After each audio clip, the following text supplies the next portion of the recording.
Comment penser comme un empereur romain? La philosophie de Marc Aurèle.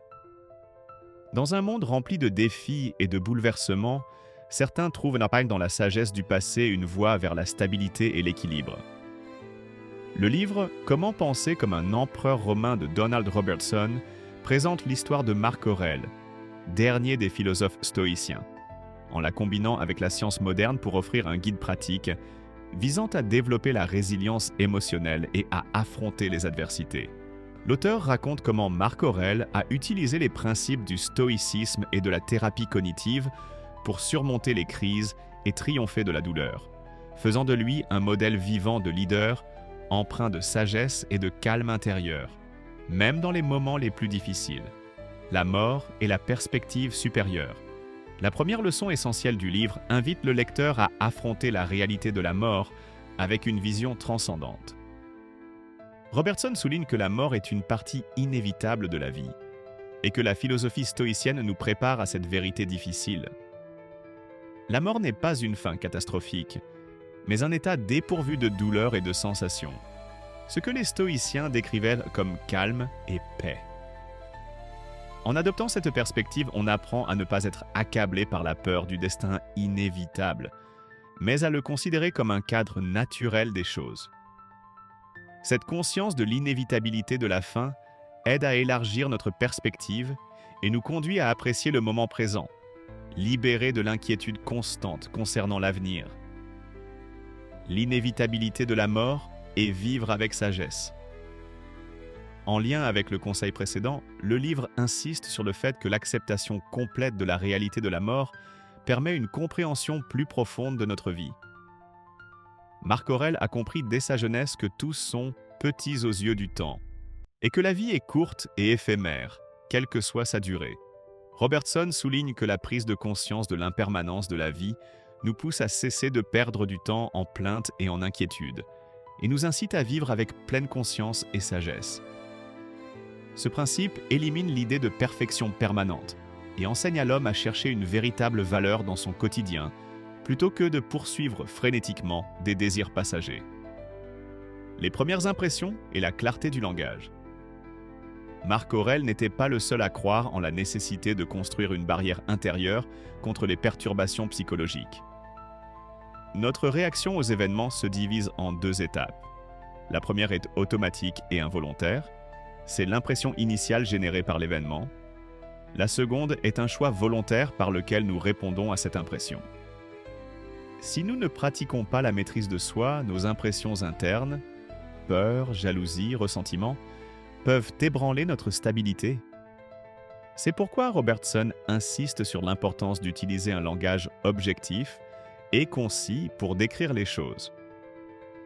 Lorsque nous qualifions les choses de bonnes ou mauvaises, nous formulons des jugements émotionnels préconçus qui obscurcissent la clarté de l'esprit. En revanche, une description objective réduit l'impact de l'imagination négative et empêche une réaction excessive. S'inspirer des sages et suivre les valeurs. Au-delà des impressions et du langage, l'auteur documente une autre règle: s'entourer de bons exemples. Si nous n'avons pas de mentor sage réel, le stoïcisme recommande d'imaginer un modèle idéal. On peut écrire les qualités que nous admirons chez des personnes sages, puis les intégrer dans l'image d'un sage choisi, à qui nous posons des questions quotidiennes. Que ferait-il à ma place? Cet exercice mental aide à ancrer les vertus dans notre comportement quotidien. Robertson suit également ce qu'on appelle le cercle d'apprentissage. Préparer son esprit le matin, agir tout au long de la journée selon les principes auxquels on croit, et revoir la journée le soir. Grâce à cette pratique constante, de petits pas intérieurs se transforment progressivement en réalisations profondes à long terme. Le choix de la vertu ou du plaisir. Parmi les leçons centrales du livre figure le récit du mythe du choix d'Hercule, utilisé par le stoïcisme pour expliquer le chemin de la vie. Hercule se trouve devant deux voies, celle du bonheur illusoire, remplie de plaisirs immédiats, et celle plus difficile de la vertu et de l'effort. L'histoire affirme que chaque être humain a un choix, soit opter pour la voie de la renommée et du confort facile, soit pour celle de l'excellence et de l'honneur accompagnée de défis. Hercule choisit le chemin de la vertu et rejette l'appel du plaisir illusoire, transmettant ainsi le message clair que les plaisirs seuls ne nourrissent pas l'âme. Le bonheur profond, appelé joie stoïcienne, découle de notre engagement envers les vertus et les actions nobles. Les actes que nous accomplissons selon des valeurs élevées portent en eux un sens plus durable que n'importe quel plaisir passager. Résister à la douleur. L'entraînement stoïcien ne se limite pas à la retenue morale. Il inclut également le dépassement de la souffrance physique et psychologique. Le livre nous enseigne, à travers la vie de Marc Aurèle, que la douleur en soi est un événement passager et que notre réaction, peur ou mépris, l'amplifie à nos yeux.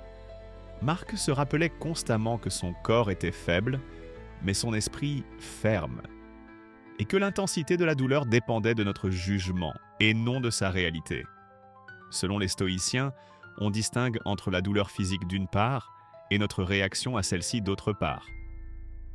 En d'autres termes, nous pouvons considérer la douleur comme une circonstance temporaire à gérer avec rationalité, comme une alarme misérable qui sonne puis s'éteint. La décrire calmement la rend moins accablante. Parmi les méthodes recommandées, séparer les sensations corporelles des jugements de l'esprit, observer attentivement la sensation dès son apparition sans la juger, et reconnaître qu'elle fait partie temporaire des expériences de la vie.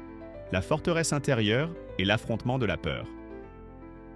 Le stoïcisme nous enseigne ensuite à construire ce que Marc appelle la forteresse intérieure, c'est-à-dire un refuge stable de l'âme lorsque les dangers du monde extérieur se manifestent. C'est là qu'intervient la préparation mentale aux épreuves. Robertson propose que nous anticipions le pire, en imaginant avec soin le scénario le plus défavorable qui pourrait se produire. Cette visualisation préalable modère les émotions lorsqu'elles se réalisent effectivement et instille un esprit d'acceptation et de planification. Reconnaître que certaines catastrophes peuvent survenir indépendamment de notre volonté et s'entraîner à les envisager réduit la surprise de l'échec et le rend moins destructeur. De plus, Marc place son esprit dans une perspective supérieure pour observer les choses avec une vision large et globale.